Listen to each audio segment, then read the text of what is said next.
Bien-aimés, nous continuons donc avec notre thème principal, la fin des temps, ce qu'on appelle vulgairement la fin du monde, la fin des temps.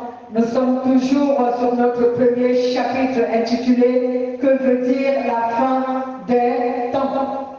On a parlé longuement de notre introduction sur la fin des temps. Nous sommes passés à ce niveau où nous avons défini que la fin des temps est ici le retour de notre Seigneur Jésus-Christ qui vient accomplir les dernières volontés de son Père. Et l'objectif pour lequel Dieu prévoit la fin des temps, c'est pour détruire l'existence du péché et ramener le monde à son plan d'origine lorsqu'il fut la création. On a parlé donc de quelques signes qui ont été prédits par Jésus et qui vont s'accomplir avant que Jésus n'arrive et après que Jésus soit déjà là. On a dit donc qu'il y a deux grands groupes. Les premiers signes, et ils précèdent l'arrivée de Jésus. Cela veut dire que ces signes vont s'accomplir avant que Jésus ne vienne. Et on a parlé du deuxième groupe. Ce sont des signes qui vont s'accomplir au moment imminent de l'arrivée de Jésus-Christ. On a donc commencé par définir et parler profondément des signes qui précèdent dans l'arrivée de Jésus. On a cité ici ces signes. Le premier que nous avons cité, c'est la séduction qui va se produire, manifester, s'élargir dans le monde jusqu'à ce que Jésus ne vienne pour l'enlèvement de son Église. On a parlé également des conflits. Un autre signe de ce qui va se produire dans le monde avant que Jésus n'arrive et jusqu'au jour de son avènement. Même après, il y aura toujours des conflits jusqu'à ce que la fin du monde soit à son terme. Dans les conflits, le troisième signe, on a parlé des catastrophes également qui vont se produire avant et après que Jésus ait enlevé son Église. On a parlé dimanche dernier de l'idolâtrie qui va se produire et se manifester de manière à ce que les hommes puissent adorer la bête au lieu d'adorer le Dieu créateur. Et c'est ce qui se passe jusqu'aujourd'hui, jusqu'au jour où Jésus va mettre fin à l'existence du péché.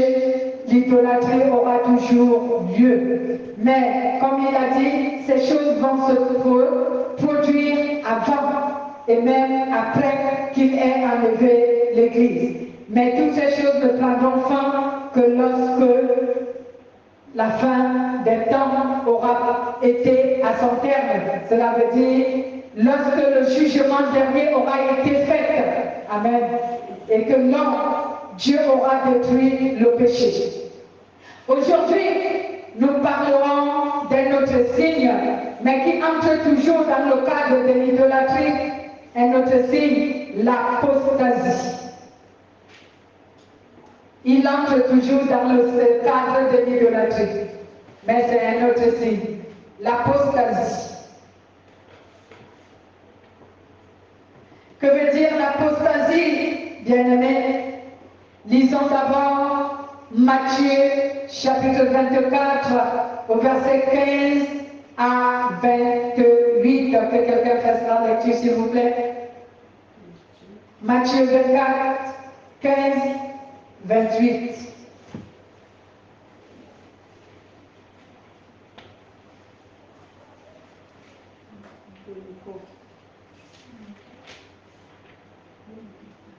Lisez.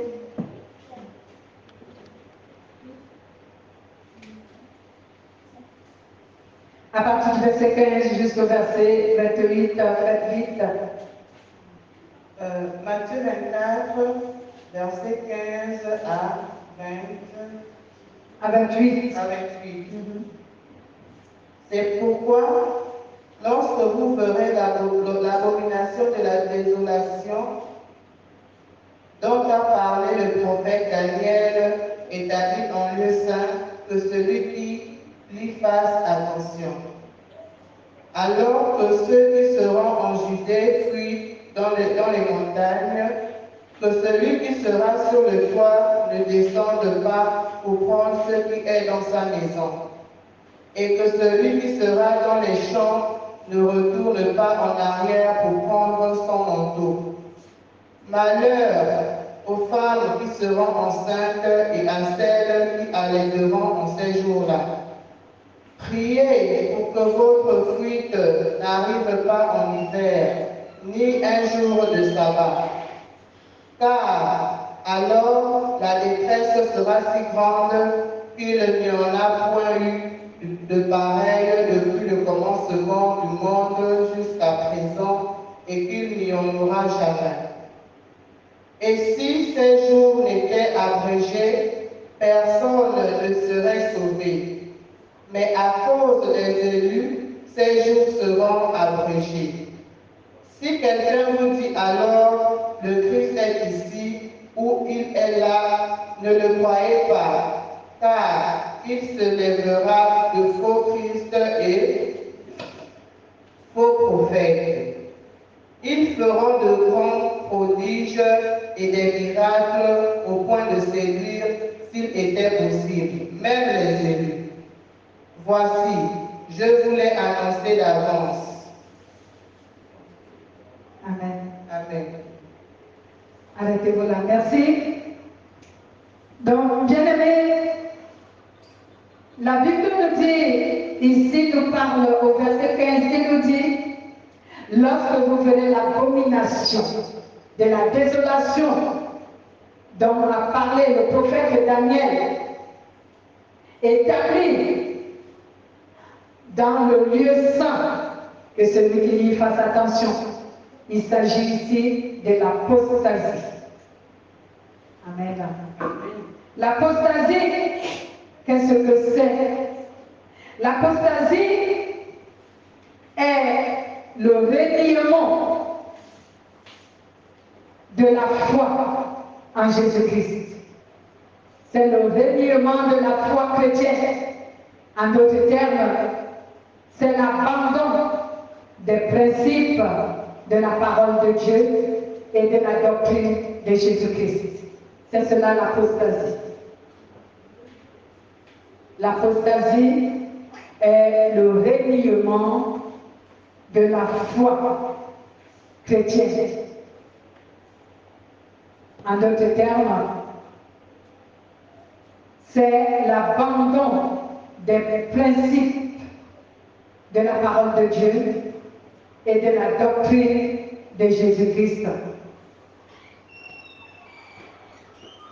L'apostasie est donc une forme d'idolâtrie.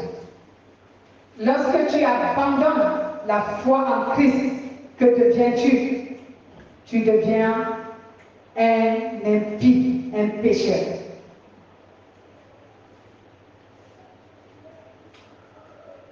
Ici, oui. Je recommence la définition, ok? L'apostasie est le reniement de la foi chrétienne. La première partie de ma définition, l'apostasie est le reniement de la foi chrétienne. En d'autres termes, c'est l'abandon des principes de la parole de Dieu et de la doctrine de Jésus-Christ. Donc tu abandonnes les principes de la parole de Dieu et la doctrine de Jésus. Déjà, pour vous parler de cette définition, lorsque un chrétien renie la foi, c'est que c'est un chrétien qui est retourné, il s'est reconverti en païen de nouveau. Comme la Bible dit dans 1 Jean chapitre 2, au verset 17, le chien est retourné dans ses vomis. c'est que tu renonces au salut et tu retournes dans ta nature charnelle que tu avais autrefois. C'est ce qu'on appelle le reniement de la foi en Jésus-Christ. Nous avons dit qu'en d'autres termes, cela veut dire c'est l'abandon des principes de la parole de Dieu et de la doctrine de Jésus. Quels sont les principes de la parole de Dieu? C'est que nous devons nous sanctifier. C'est cela le principe de la parole de Dieu. Nous sanctifier et demeurer purs pour notre vie pour Dieu. Donc, quand on dit que tu vis pour Dieu, c'est que tu te sanctifies et tu demeures pur. Tu gardes ton cœur pur. Ce sont là les principes de la parole de Dieu. Tu abandonnes ces principes. Tu recommences à vivre selon la philosophie du monde ou humaine. Tu continues à vivre, tu recomprends à vivre comme un païen. Là, c'est que tu as abandonné les principes de la parole de Dieu. Et tu as également abandonné la doctrine de Jésus-Christ. Amen. C'est pourquoi je disais tantôt que l'apostasie est une idolâtrie. L'apostasie est donc une idolâtrie bien-aimée. Parce que ceci t'amène à reprendre une vie de païenne que tu avais reniée en recevant la foi. La foi. En recevant Jésus-Christ comme Seigneur et Sauveur et en ayant la foi en Jésus. Tu avais renoncé à cette vie païenne. Mais maintenant tu y retournes. Alors tu es quelqu'un qui pratique l'apostasie.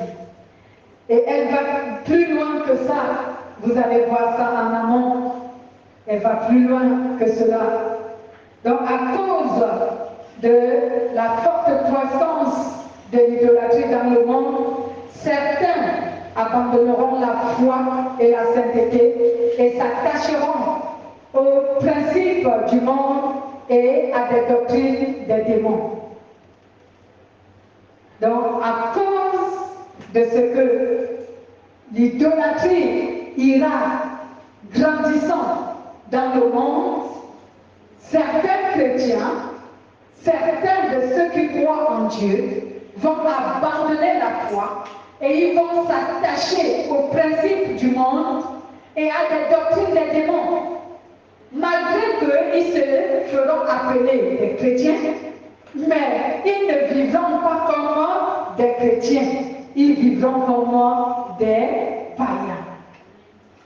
Lisons 1 Timothée chapitre 4 verset 1 à 2, également 2 Timothée chapitre 4 verset 3 à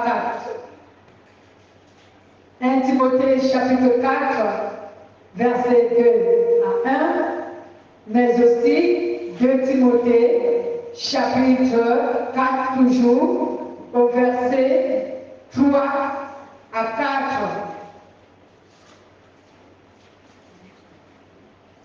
Êtes-vous à la page? Je vais lire le premier Timothée, 1 Timothée, chapitre 4, verset 1 à 2. Il est écrit, l'Esprit le dit clairement, dans les derniers temps, certains abandonneront la foi pour suivre des esprits trompeurs et des enseignements inspirés par les démons. Ils se laisseront égarer par des gens hypocrites et menteurs, à la science marquée au fer rouge. Donc, au dernier temps, l'Esprit dit expressément dans l'Église que certains vont abandonner la foi pour suivre les esprits trompeurs et des enseignements des démons. Et ils se laisseront égarer par des gens hypocrites qui manifestent une science satanique. Et nous voyons que cela s'accomplit aujourd'hui, où dans l'Église, on enseigne des principes qui ne sont pas de Dieu. On perd le temps à vous parler de comment faire pour devenir riche. La prospérité. La prospérité. On perd le temps à vous enseigner comment faire pour chasser les démons. Comment faire pour être puissant. Alors que c'est la parole de Dieu et la présence du Saint-Esprit qui rend le chrétien puissant. Et on enseigne même exactement comment faire pour parler en langue. Alors que c'est un don. Il vient naturellement, suscité naturellement par le Saint-Esprit. Tu n'as pas besoin d'apprendre à parler en langue. C'est quelque chose qui se donne. On ne l'acquiert pas parce qu'on a appris. Oui, et comment tu ne dois pas souffrir? Mais je ne vois pas ce chrétien, un vrai, qui ne va pas souffrir. Bien aimé, il y a beaucoup de choses. Que Dieu nous fasse grâce. Oui. Donc, bien aimé, la Bible nous dit ici qu'au dernier moment, au dernier temps, dans les derniers temps, certains abandonneront la foi pour s'attacher aux esprits trompeurs. Est-ce que ce n'est pas le cas aujourd'hui? Si. Beaucoup ont abandonné la foi pour suivre la séduction du monde. Ils sont soi-disant dans les églises. On les prêche les fables du monde. La philosophie humaine qui n'a rien à y voir avec la sainte doctrine de Jésus. Et ils sont totalement égarés. Lisons également de Timothée, chapitre 4, toujours, au verset 3 à 4. Verset 3 à 4, que nous dit la parole. Je cite, car le temps viendra où les gens ne voudront plus écouter le véritable enseignement, mais ils suivront leur propre désir et s'entoureront d'une foule de maîtres qui leur diront ce qu'ils aiment entendre. Ils fermeront leurs oreilles à la vérité pour se tourner vers des légendes.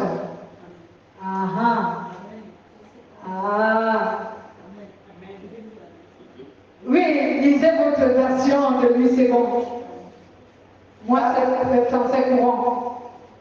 Car il viendra un temps où les hommes ne supporteront pas la sainte doctrine, mais ayant la démangeaison d'entendre des choses agréables, ils se donneront une foule de docteurs selon leur propre désir.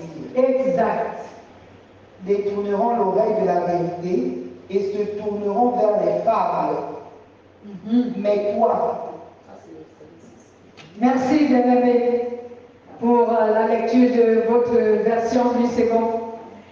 Dans la Bible dit que ces gens-là, ils ne vont plus vouloir écouter la vérité, les vrais enseignements qui viennent du Saint-Esprit. Non. Pourquoi?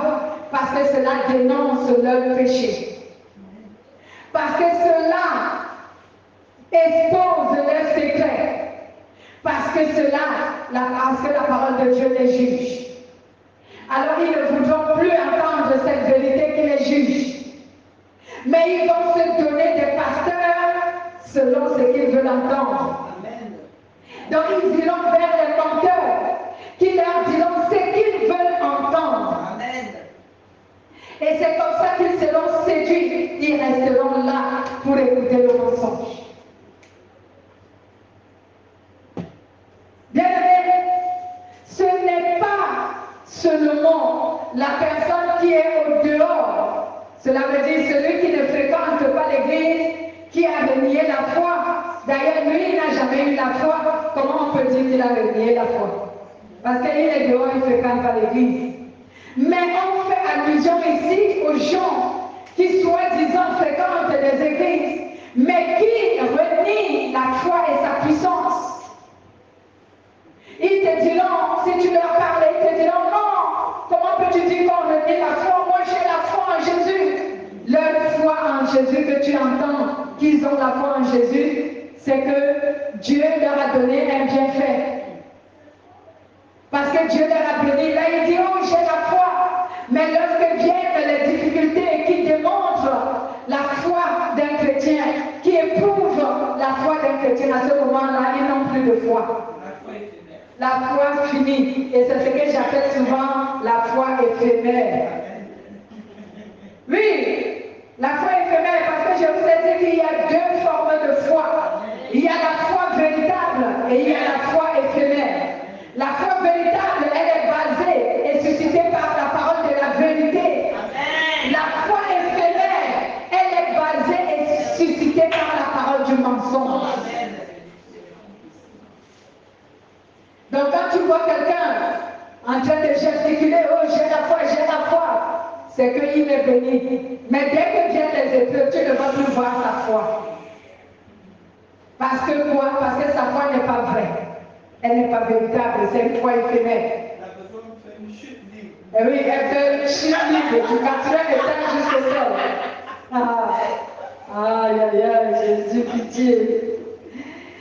C'est pour cela que Jésus a dit, lorsque vous verrez l'abomination et la désolation dont a parlé Daniel, le prophète Daniel, dans le livre de Daniel chapitre 9, au verset 27, et Daniel chapitre 12, au verset 11.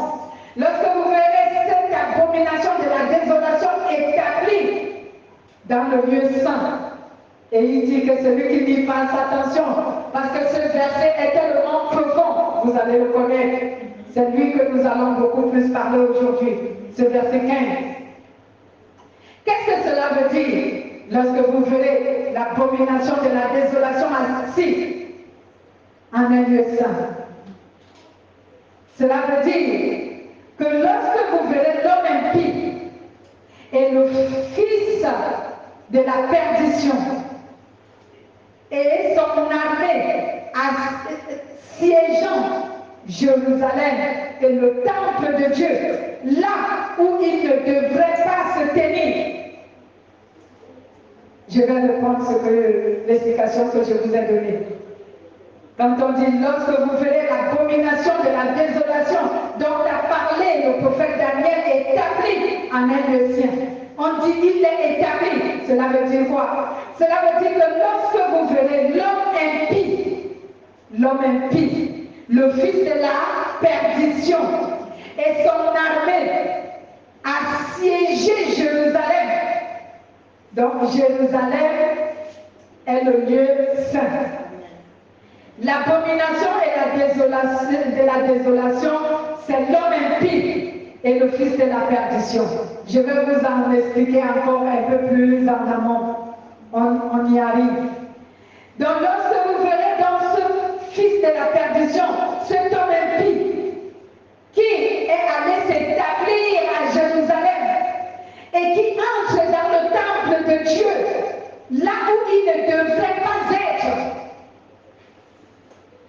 Alors, sachez que le moment de la tristesse des humains est arrivé. C'est à ce moment que la tristesse va encore s'approfondir dans le monde. La souffrance. Réveillez-moi celle qui est derrière. Tu es allé t'asseoir là-bas pour dormir, hein? Donc, bien aimé, pour vous expliquer, lisons d'abord Luc chapitre 21 au verset 20. Lisons d'abord le livre de Luc, chapitre 21 au verset 20. La Bible déclare, je cite, Quand vous verrez Jérusalem encerclée par des armées, vous saurez à ce moment-là qu'elle sera bientôt détruite. Amen. Quand vous verrez des armées assiéger Jérusalem, sachez qu'elle sera bientôt détruite. Donc lorsque vous verrez cette abomination de la désolation dont a parlé le prophète Daniel s'établir à Jérusalem. Donc il va entrer à Jérusalem et il va s'établir en se faisant lui-même appeler Dieu. Parce qu'il va entrer dans le temple de Dieu et le profaner en s'appelant Dieu. C'est pourquoi je vais vous expliquer qui est l'abomination de la désolation. L'abomination de la désolation est à la fois trois choses. Une chose, un événement et une personne. Amen. L'abomination de la désolation est à la fois une chose, un événement et une personne. Une personne qu'on peut qualifier d'un esprit. Donc tout cela est influencé par l'esprit du mal, l'antichrist. Je vais bien réitérer ce que je veux vous dire. L'abomination de la désolation est à la fois une chose qui veut dire quoi? Une chose qui est ici une statue de Jupiter et un bouc, cela veut dire un cochon qui est sacrifié sur l'autel de Dieu. Donc lorsqu'on dit une chose, c'est une statue de Jupiter qui est placée sur l'autel de Dieu. Et sur cette statue, on place un porc, donc un cochon, qu'on sacrifie sur l'autel. Bien-aimé, Dieu n'a jamais demandé à ce qu'on place un cochon sur son autel pour le sacrifier.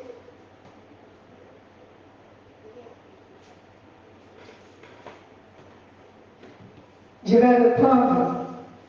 L'abomination de la désolation est à la fois une chose, un événement et une personne. Tous sont influencés par l'esprit du mal, cela veut dire l'antichrist. Et qu'est-ce que c'est que la chose? La chose dont on parlait ici, c'est une statue de Jupiter. Et sur cette statue de Jupiter, on va placer comme un sacrifice un porc. Donc, ce serait posé sur l'autel de Dieu. L'abomination de la désolation. L'idolâtrie dans toute sa profondeur.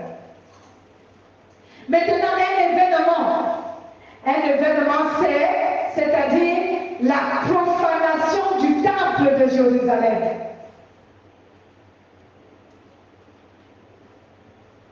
L'homme impie va profaner le temple de Dieu. Il va entrer dans le temple de Dieu et il va s'y établir. Et il va se faire lui-même appeler Dieu. Il va profaner le temple en plaçant sur ce temple une statue de Jupiter. Et sur cette statue, il va placer un sacrifice de cochon. Imaginez-vous combien il veut profaner le temple. Et maintenant, quand on appelle cette abomination de la désolation une personne, c'est-à-dire, cela veut dire l'antichrist et le faux prophète. C'est pourquoi je vous disais tantôt que l'abomination de la désolation est manifestée en trois parties. La première partie, c'est une chose. La deuxième partie, c'est un événement. La troisième partie, c'est un être humain. Un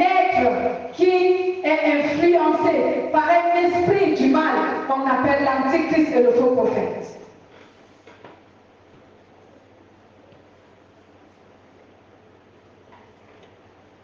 Lisons un peu 1 Jean chapitre 2 verset 18.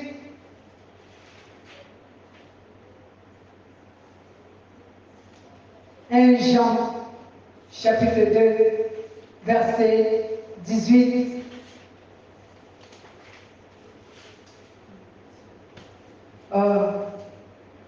Ces moments-là seront tellement vilains.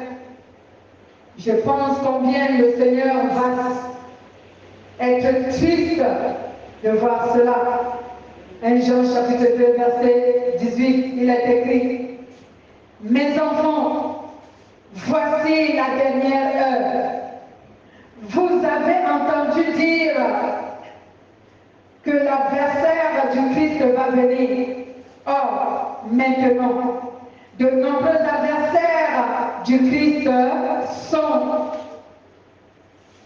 apparus et nous savons ainsi que nous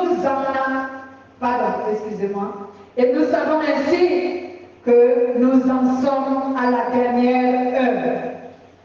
Si tu vas jusqu'au verset 19, il dit: ces gens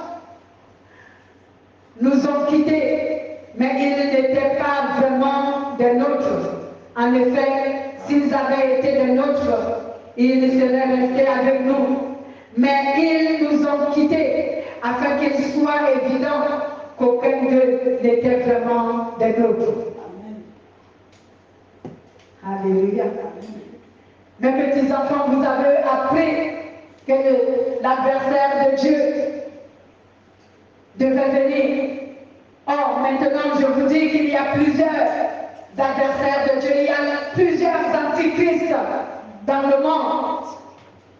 Et pour cela, nous devons savoir que nous sommes à la dernière heure. Donc, bien aimé, l'abomination de la désolation, l'apostasie qui viendra s'asseoir dans un lieu saint pour empêcher l'adoration de Dieu. Lui-même, il s'assiera sur l'autel de Dieu et il se fera appeler Dieu. Il profanera l'autel avec ses sacrifices ignobles. Il croira qu'il veut susciter la colère de Dieu, mais il ne sait pas que le Seigneur a déjà prédit cela d'avance. L'effet de l'Antichrist et du faux prophète multipliera des méthodes de l'idolâtrie dans le monde pour amener les humains à renoncer à la foi, à tel point qu'il fera établir des fausses églises. On en trouve aujourd'hui plusieurs. Une religion mondiale, elle est déjà construite et on l'a inaugurée récemment. Je vais vous en parler. Et un gouvernement mondial, certaines de ces choses sont déjà effectives. Et tout cela pour perpétuer l'idolâtrie contre Dieu. Bien-aimés, est-ce qu'il n'y a pas de fausses églises aujourd'hui? Elles sont déjà effectives. L'ennemi les a mises en place. Il y a déjà de fausses églises depuis lors. C'est pourquoi Jean a dit ici, vous avez entendu qu'il y a que l'Antichrist, l'adversaire de Dieu, arrive. Mais moi je vous dis qu'il déjà il y a les Antichrists au milieu de nous. Ces gens, ils étaient parmi nous, mais cela a été manifesté afin qu'on sache qu'ils n'étaient pas vraiment avec nous, parce que c'était les adeptes de l'Antichrist. Aujourd'hui, il y a le réveil, c'est bien, mais le réveil avec combien d'églises appartenant à l'Antichrist et aux faux prophètes? Aujourd'hui, on a appris qu'il y a l'œcuménisme. Je ne sais pas si c'est comme ça qu'on appelle ça. Le regroupement des églises. Le catholicisme et le protestantisme et le quoi, ils sont déjà mélangés. C'est cela, l'apostasie. Ça commence, ça manifeste. Alléluia. Ça manifeste. Et c'est comme vous dit ici, une religion mondiale, elle a déjà été construite. Où? En Arabie Saoudite. J'ai vu les vidéos qu'on m'a envoyées et que j'ai écouté jusqu'en profondeur. Donc, l'Église mondiale, la religion en fait, la religion mondiale, qui est composée de quoi? Qui est composée de l'islam, le christianisme, le judaïsme.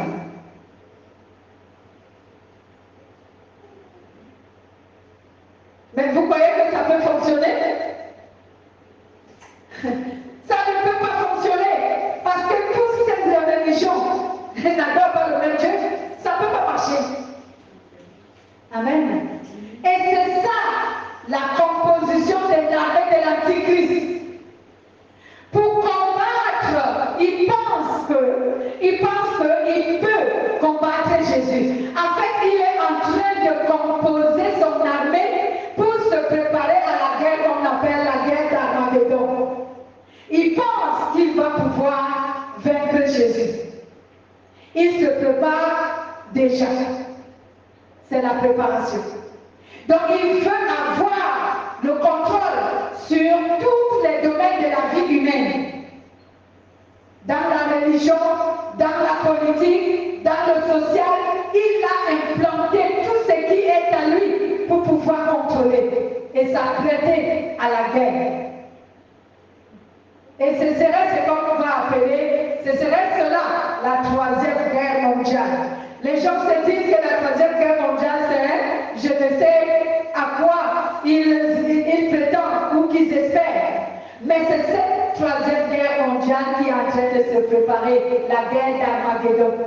Donc déjà, l'esprit de l'Antichrist et le faux prophète, à la tête, la bête qu'on appelle Lucifer, il est en train de se préparer. C'est pourquoi il veut avoir le contrôle sur tous les domaines de la vie. Maintenant, il a établi les trois religions qui ont déjà été construites. Leurs édifices ont été construits en Arabie Saoudite. On a construit l'édifice du judaïsme, l'édifice des musulmans et l'islam, l'édifice de l'islam et l'édifice du christianisme. Et vous tous savez qui représente le christianisme là-bas? C'est le pape. Ce démon, c'est lui qu'on appelle en Inde le faux prophète. Oui, bien aimé. C'est pour cela que les gens disent souvent que Jésus légalise. C'est la parole de Dieu qui est légaliste, c'est pas moi. Je n'ai aucune autorité sans la parole de Dieu. Alléluia. Donc, regardez bien comment l'ennemi, l'antichrist, le faux prophète, le diable à la tête de tout cela, voilà comment il est en train de préparer son armée. Il reste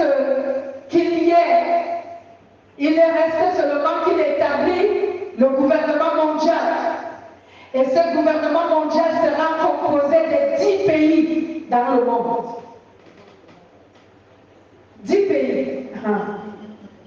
Apparemment. Et ces 10 pays vont commander le monde entier.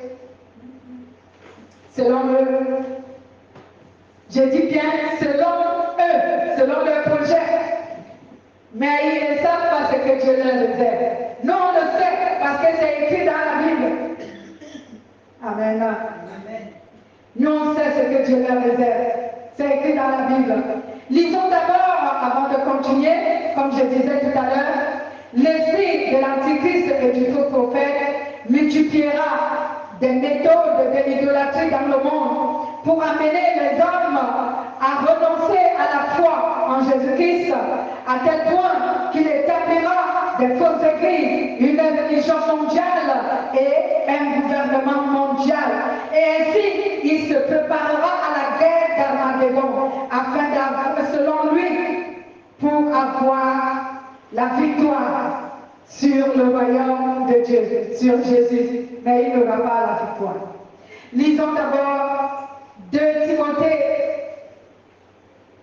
Je suis 2 Thessaloniciens, autant pour moi, chapitre 2, au verset 3 à 12. 2 Thessaloniciens, chapitre 3, verset 12. J'y vais, bien-aimé.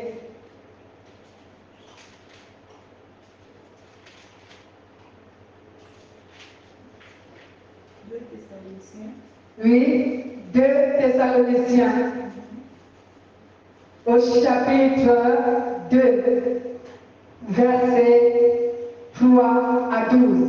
Il est écrit, Je lis la parole de Dieu dans parole de ces versets.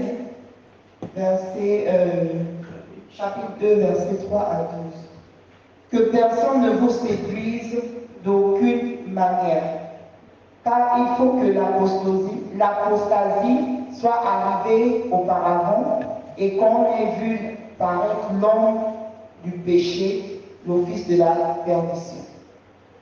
L'adversaire qui s'élève au-dessus de tout ce qu'on appelle Dieu ou de tout ce qu'on adore, jusqu'à s'asseoir dans le temple de Dieu, se proclamant lui-même Dieu.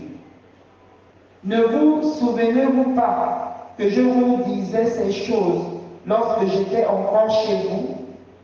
Et maintenant, vous savez ce qui le retient, afin qu'il ne paraisse consentant. Car le mystère de l'iniquité agit déjà. Il faut seulement que celui qui le retient encore ait disparu. Et alors paraîtra l'impie, que le Seigneur Jésus détruira par le souffle de sa bouche, et qu'il anéantira par l'éclat de son avènement. Alléluia.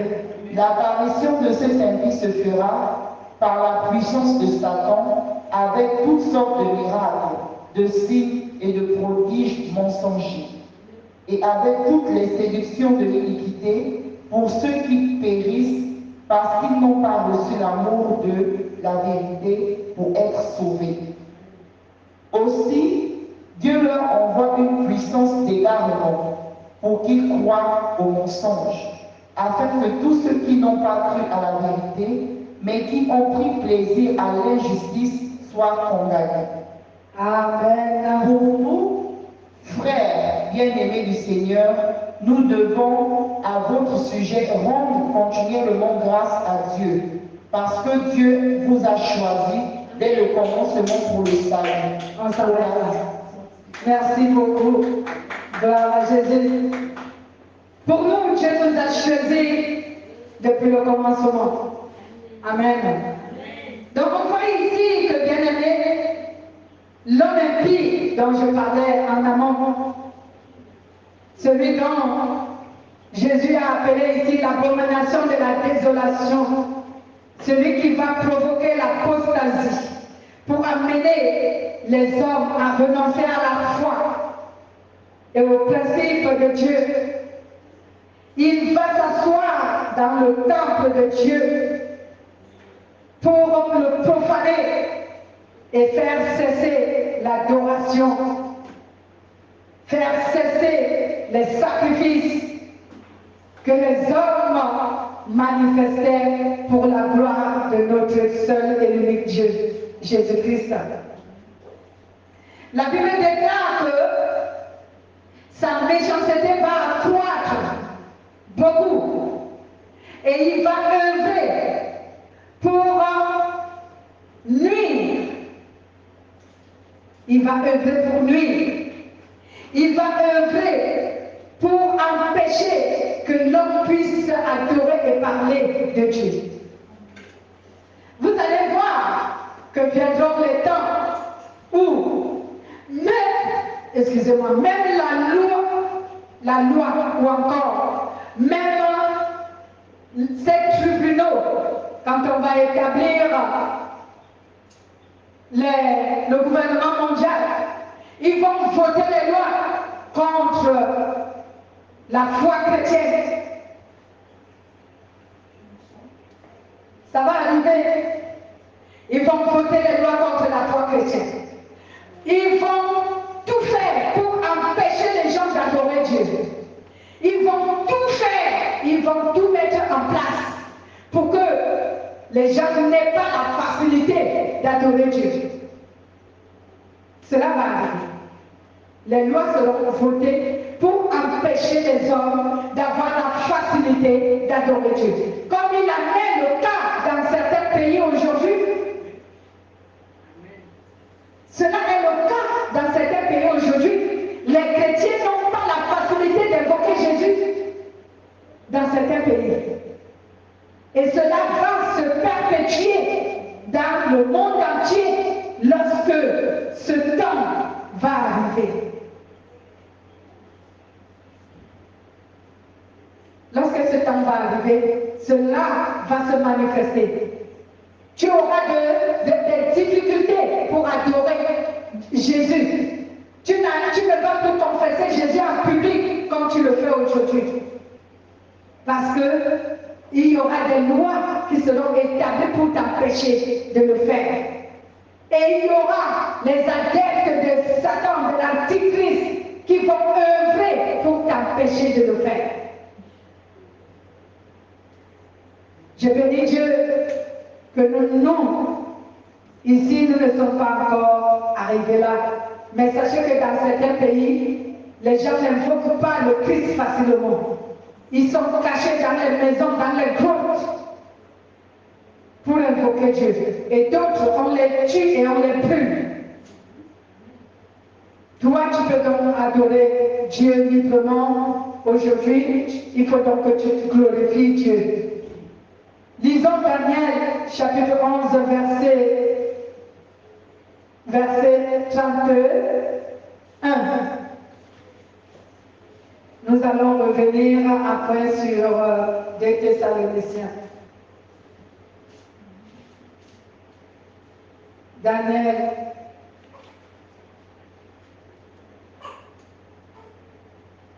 Vous êtes à la page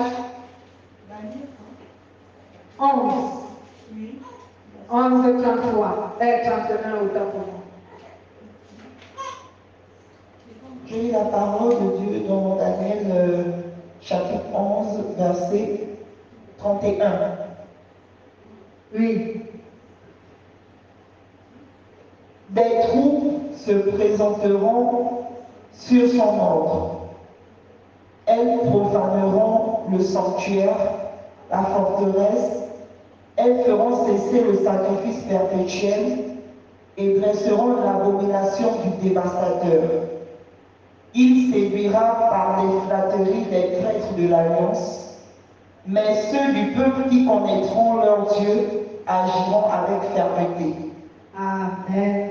Amen. Ceux du peuple qui connaîtront leur Dieu agiront avec persévérance. Amen. Ils persévéreront. Donc on dit ici, les soldats, il va envoyer des soldats pour prendre possession du sanctuaire de Dieu. Il va le profaner, comme je venais de le dire tantôt. Il va maintenant interdire les sacrifices qu'on offre chaque jour à Dieu. Et quels sont les sacrifices que nous offrons à Dieu? Ce sont les cultes comme celui que nous avons ce matin. Adorer Dieu, louer Dieu, nous réjouir à son nom, l'élever avec nos prières, nos cantiques, et apprendre à connaître sa volonté à travers un enseignement. Ils vont faire cesser cela, comme je vous disais tantôt. Que cela va arriver, que on ne te facilitera pas la tâche d'adorer Dieu. Tu ne vas pas pouvoir invoquer Dieu librement, comme certains le vivent dans leur pays. Bien-aimés. Donc quand ce moment-là va arriver, même à Jérusalem, puisque c'est à Jérusalem qu'il va aller s'asseoir, pour empêcher ceux des enfants de Dieu qui sont de continuer à faire des sacrifices à Dieu, de continuer à adorer Dieu, ils vont les empêcher de le faire. Parce que lui-même, l'homme impie, il va entrer dans le temple de Dieu et il va s'asseoir là-bas.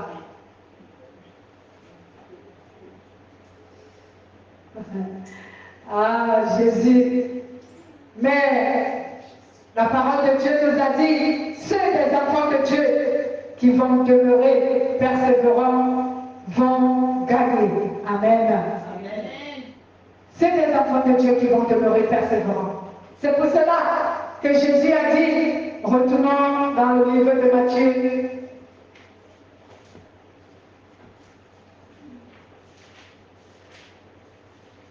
Retournons Matthieu 24. C'est pour cela que Jésus a dit, alors ceux qui seront en Judée devront s'enfuir sur les montagnes.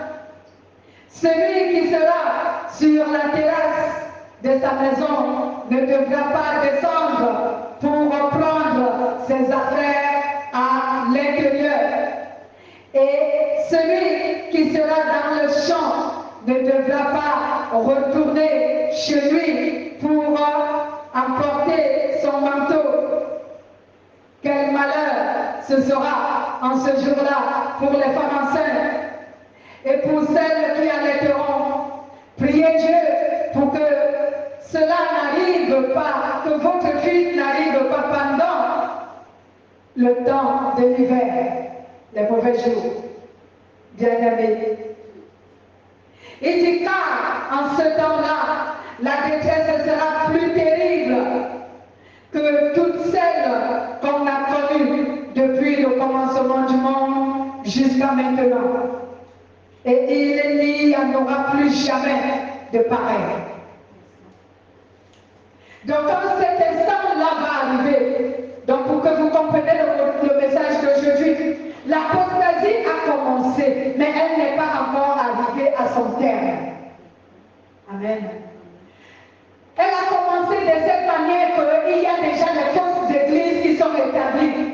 Et il y a déjà beaucoup de chrétiens qui ont renié la foi et qui ont abandonné les principes et les valeurs de Dieu, ainsi que la doctrine de Jésus. Donc l'apostasie a commencé. Mais l'homme impie n'est pas encore arrivé à Jérusalem. Il n'est pas encore entré dans le temple de Dieu pour le profaner. Aujourd'hui, il manifeste encore à travers les fausses églises et les fausses doctrines et les faux enseignements, les fausses prédications. Mais il a déjà établi l'écuménisme qui manifeste aujourd'hui, où les églises se rassemblent déjà pour faire un culte commun, comme s'ils adoraient le même Dieu. Donc, par exemple, quelqu'un va venir entrer ici, il est musulman ou il est catholique. Moi, je dois commencer à apprendre à me prosterner devant l'idole que je ne faisais pas. Je dois commencer à apprendre à prier avec le chapelet que je ne faisais jamais. Vous voyez le mensonge. Le mensonge. C'est pour dire, oh, au nom de la paix, au nom de la paix et au nom de l'amour. C'est ça leur prétexte. Au nom de la paix, on adore le même Dieu. Au nom de la paix, il faut qu'on soit ensemble. On adore le même Dieu au nom de l'amour. Il faut qu'on soit ensemble. Mais vous et moi, on n'adore pas Dieu de la même manière. Vous avez des rituels que moi, je ne pratique pas. Donc, je ne peux pas adhérer. Je ne peux pas adhérer.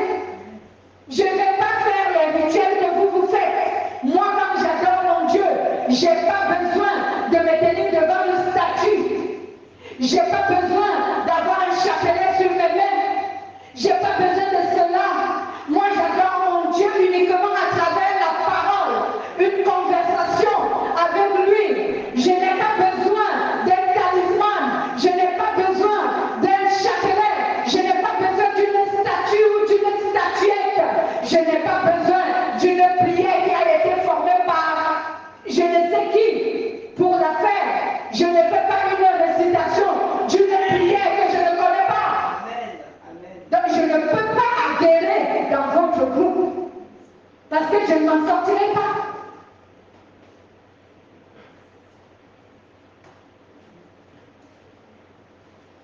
Amen. Mais ces choses ont déjà été établies. Et ça se produit. L'apostasie dans le monde, mais surtout dans l'Église. Dites-moi comment vous allez faire un culte commun entre catholiques et réveil, musulmans et bouddhistes, krishna. Vous êtes tous réunis avec le judaïsme.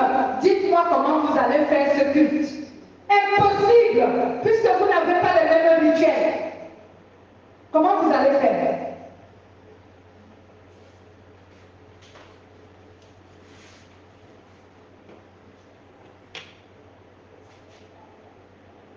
Amen. Bien-aimés, c'est ça le mensonge. C'est ça le mensonge aujourd'hui qu'on nous fait croire. Au nom de l'amour, il faut qu'on se réunisse, il faut qu'on se rassemble. Au nom de la paix, il faut qu'on se rassemble. Ce sont les expressions qu'ils ont prises pour essayer de nous tromper. Au nom de l'amour, au nom de la paix. C'est le mensonge. Ça ne peut pas fonctionner. Amen. Ça ne peut pas fonctionner, bien-aimé. Donc c'est pour cela que Jésus dit, mais quand nous verrons donc l'abomination de la désolation qui entre dans le temple de Dieu et s'assoit, à ce moment, quand il dit que ceux qui seront en Judée ne retournent pas dans les maisons. Il dit que celui qui sera sur la terrasse n'entre pas dans la maison. Cela veut dire quoi? Cela veut dire que toi qui es chrétien et qui crois en Jésus, à ce moment, il faut que tu gardes la foi et que tu persévères dans la sainteté. Cela veut dire que si tu étais dans la distraction, il faut que tu te réveilles parce que les moments seront difficiles, compliqués. Toi qui n'avais pas la foi, à ce moment-là, Jésus dit, il faut que tu te repentes. Repends-toi et garde la foi. Sinon, tu seras surpris. C'est pourquoi il a dit que ces moments-là ne dureront pas. Il dit parce que si ces moments duraient, même les élus seront séduits. Amen. Il dit même les élus seront séduits s'ils laissaient ces moments-là durer. Même les élus allaient être séduits. Mais à cause des élus, il ne va pas laisser ces moments perdurer. Il va les interrompre. Amen. C'est pourquoi je reviens, comme je disais tantôt, sur Thessaloniciens. Au verset 8, il dit alors, l'être méchant apparaîtra et le Seigneur Jésus le fera mourir par le souffle de sa bouche. Il le détruira par la splendeur de son avenue. Amen. Donc quand l'apostasie, quand l'abomination de la désolation sera dans le lieu saint et qu'il commence à profaner le temple de Dieu, à rendre la vie compliquée aux chrétiens qui vont fuir et se cacher pour adorer Jésus, Jésus dit qu'à ce moment précis, il va apparaître. C'est à ce moment qu'il va descendre du ciel avec la nouvelle Jérusalem. Donc, tout sera interrompu. On va parler de cela lorsqu'on parlera du millénium. On va parler de cela profondément. Et même quand on parlera du jugement dernier sur ces chapitres-là, on va parler de cela profondément. Aujourd'hui, on donne un aperçu de ce que c'est que l'apostasie. Amen. Donc vous devez donc retenir que l'apostasie a commencé, mais elle n'est pas encore arrivée à entrer dans son terme. Donc, elle n'est pas encore l'homme impie, qu'on appelle l'abomination de la désolation. Il n'est pas encore entré à Jérusalem. Amen. Mais pour l'instant, il œuvre et il est en train de se préparer pour ces instants-là. C'est pourquoi il est en train d'instaurer dans chaque domaine de la vie son pouvoir, ses adeptes et même ses outils qui vont l'aider à exercer contre nous. Mais il n'arrivera pas à nous gagner parce que Jésus va interrompre son œuvre bien avant qu'il n'ait le temps de comprendre ce qui se passe. Jésus va l'interrompre. Amen. Merci. Dimanche prochain, on parlera donc de la persécution des chrétiens. Mettons-nous debout et glorifions Jésus notre Père. Il est Dieu.